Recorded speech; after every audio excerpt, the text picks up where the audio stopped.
네, 안녕하세요. 대구보건대학교 방사선학과 김영지 교수입니다. 네, 오늘은 여성의 하복부, 그 다음에 산부인과 방사선 검사할 때 언제 해야 될까라는 주제로 간단히 얘기를 좀 하려고 해요. 방사선 피폭을 하면은 좋지 않다라는 얘기는 다들 잘 알고 계실 거라고 생각합니다. 방사선 피폭은 좋은 게 아닙니다. 좋은 일이 아니고요.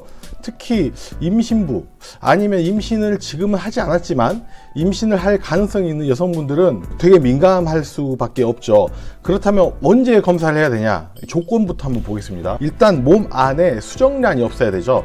정자와 난자가 만나진 게 수정란인데, 이 수정란이 있다고 하면은 방사선 피폭 때문에 오류가 생길 수가 있겠죠. 일단 수정란이 없어야 된다라는 거, 그리고 몸 안에 난자가 나오지 않아서, 정자와 난자가 만나지 않아서 수정란이 만들어지는 환경이 없겠다라는 겁니다. 그래서 보시면은 이게 여성의 생리 주기입니다. 보통 28일 주기를 가지고 있다라고 우리가 감안해 보면 언제 난자가 나와서 임신이 되냐라는 걸 따져본다면 일단 난자가 나오죠. 이걸 배란이라고 하죠. 이 배란되는 시점이 한 14일, 15일쯤 됩니다. 15일이라고 하겠습니다. 15일쯤 되면은 이 이후로 만약에 방사선 검사를 하게 된다 그러면은 난자가 피폭을 받겠죠. 그리고 이 정자들이 이렇게 같이 막 가서 난자와 만나면 수정란이 만들어지겠죠. 그러니까 그 배란일, 그러니까 15일 생리 시작하고 15일 이후로 피폭을 받으면 혹시나 모를 수정란의 피폭이 될 수 있겠다라는 거고, 그래서 15일 이후에는 방사선 검사를 하지 않아야 된다라는 거죠. 일단 우리 여성의 생리 주기를 28일로 하고 규칙적이라고 생각을 해보면 15일에 배란이 이루어지니까 정자가 이때 만나게 되면 임신이 정말 잘 되겠죠. 이날은 난자도 있고 정자도 들어왔으니까. 근데 이 정자가 보통 3에서 5일 정도 살거든요. 이 정자가 배란 일어나기 전에 들어간 정자들이 잠복 근무를 하고 있다가 난자가 나오면은 딱 만나버릴 수가 있겠죠. 그러니까 15일 전에 한 10일 정도의 이후에는 정자가 들어가면 안 돼요. 그 말은 무슨 말이냐면 배란 자체도 규칙적이지 않을 수도 있다.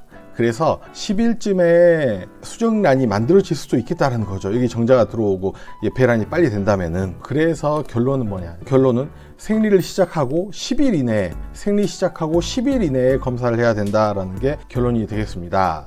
본인이 혹시 이제 임신할 계획이 있거나 임신이 의심이 된다라고 하면은 생리 날짜를 보시고 생리를 시작했다라고 하면 그 이후로 10일 안쪽으로 방사선 검사를 받으면 됩니다. 보통 골반 방사선 촬영, CT 촬영, 골밀도 촬영, 대장의 투시 조형 촬영, 이런 것들을 그 날짜에 맞춰서 해야 된다는 거고, 초음파는 우리 말 그대로 음파를 가지고 영상으로 만들었기 때문에 X선하고는 관계가 없습니다. MRI도 마찬가지예요. MRI는 자기장을 이용해서 영상을 만들었기 때문에 X선하고는 관계가 없습니다. 이거는 뭐 언제 해도 상관없지만, 위에 있는 얘들은 X선, 전리 방사선이라고 하죠.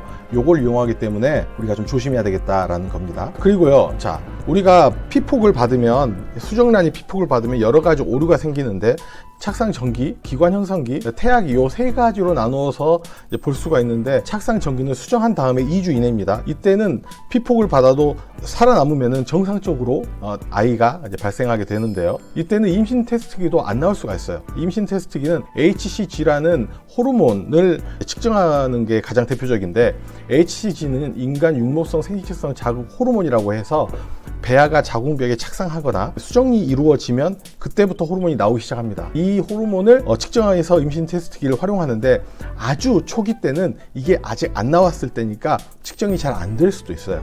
기관 형성기는 수정 후에 2주 이후에서 8주까지가 기관 형성기고, 이때 만약에 피폭이 되면은 기형의 발생 확률이 올라가니까 특별히 주의를 해야 됩니다. 8주 이후가 되면요, 이제 기관은 다 형성했어요. 머리 하나, 팔 2개, 다리 2개가 만들어져 있고, 이제 본격적으로 크기가 커지기 시작하고 뇌가 자라기 시작하거든요. 이때 피폭을 받으면 뇌가 안 자라니까 지능이 저하되거나 기관이 이제 커져야 되고 고도화가 돼야 되는데 그게 안 되니까 신체 기능이 떨어질 가능성이 있다라는 거죠.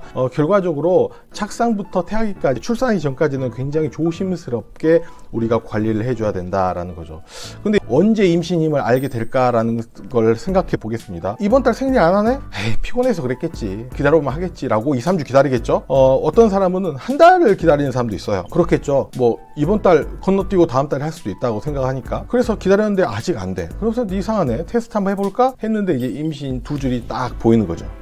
그리고 우리가 출산 예정이라고 임신 주수를 계산할 때는요, 마지막 생리일의 첫날을 시작 기점으로 합니다. 이 전달에는 했을 거 아니에요. 그러니까 4주 일단 더하고, 여기서 이제 2, 3주 기다린다고 했죠. 3주 기다린다고 해봅시다. 3주를 더해요. 그러면 이때 임신이라고 느끼는 순간, 확정되는 순간이 약 7주입니다. 7주 어디예요? 이때죠.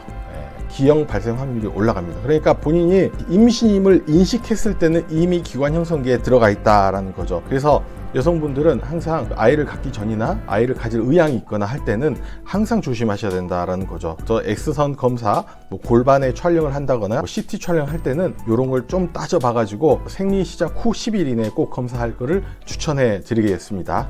오늘은 여기까지 하도록 하겠습니다. 감사합니다.